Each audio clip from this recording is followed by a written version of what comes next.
नमस्कार मंडळी, मी प्रिया. तुमचं स्वागत आहे पेनफुल डिलाइट्स या माझ्या चॅनलवर. आता कोकणात करवंदाचा सीझन जोरात सुरू झालाय आणि बाजारात ताज्या करवंदांनी भरलेलं वातावरण खूपच सुंदर दिसतंय.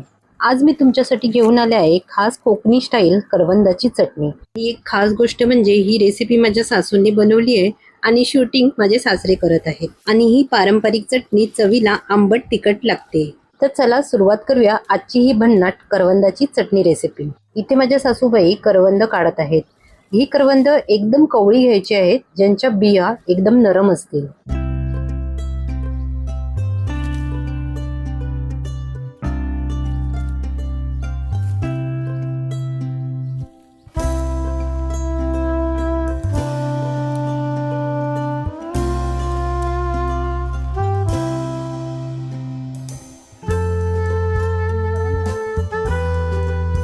ही बघा, ही करवंद कशी हिरवीगार झाडाला लागली आहेत.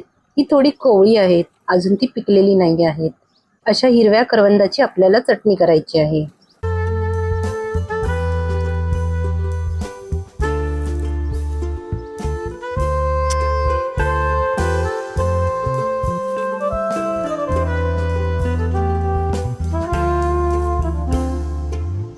ही बघा, ही करवंद आपण झाडावरनं काढली आहे. आता आपण चटणी करायला घेऊ. सर्वात प्रथम आपण ही करवंद थोड्या पाण्यामध्ये धुवून काढायची आहे, म्हणजे त्याचा चीक निघून जाईल. त्याच्यावरती जी पण घाण असेल ती आपण हाताने काढून टाकायची आहे.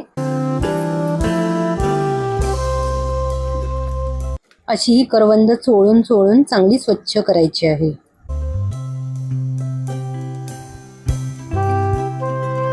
यावर छोटे देठ असतील तर ते सुद्धा आपल्याला काढायचे आहेत.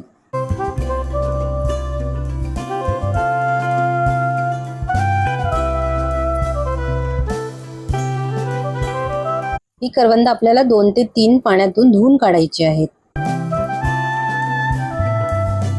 काही लोक ह्याच्या बिया सुद्धा काढतात, पण ते काढण्याची गरज नाही. ही करवंद कवळी आहेत, त्याच्या बिया एकदम बारीक आहेत, त्यामुळे आपण ही जेवणात वापरू शकतो.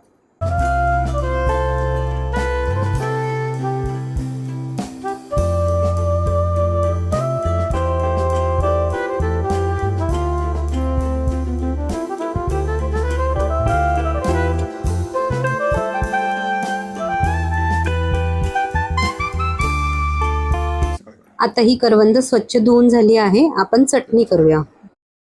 चटणी करण्यासाठी आपल्याला लागणार आहे 3 ते 4 मोठे चमचे करवंद, 4 ते 5 मोठे चमचे किसलेले ओले खोबरे, 4 ते 5 हिरव्या मिरच्या, 5 ते 6 लसणीच्या पाकळ्या आणि 2 इंच आले, चवीनुसार मीठ आणि मूठभर कोथिंबीर. ही चटणी पाट्यावर वाटणार आहे, त्यामुळे पाटा स्वच्छ धुवून घ्यायचा. ही करवंद डायरेक्ट वाटता येत नाही, त्यामुळे ती पहिली ठेचून घ्यायची. ही चटणी जर मिक्सरमधून वाटून घ्यायची असेल तर मिक्सरच्या भांड्यामध्ये प्रथम करवंद वाटून घ्यायची आणि नंतर सर्व साहित्य वाटून घ्यायचे.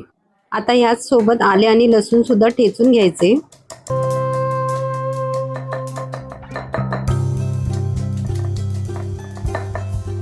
आता मिरच्यांना सुद्धा थोडेसे ठेचून घ्यायचे. आता यामध्ये कोथिंबीर, मीठ आणि खोबरे घालून हे सर्व पदार्थ पाट्यावर वाटून घ्यायचे.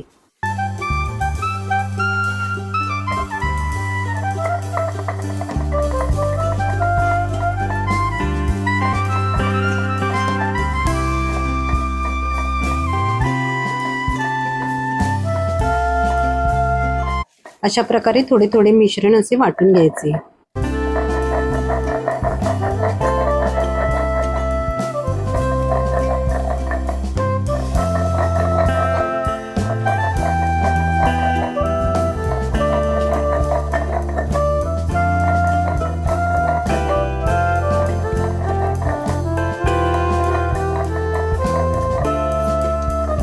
आता ही चटणी वाटून झाली आहे. आता हे पाट्याला लागलेले मिश्रण पाण्याने स्वच्छ धुवायचे आणि नंतर ते पाणी तुम्ही डाळीमध्ये किंवा भाजीमध्ये वापरू शकता.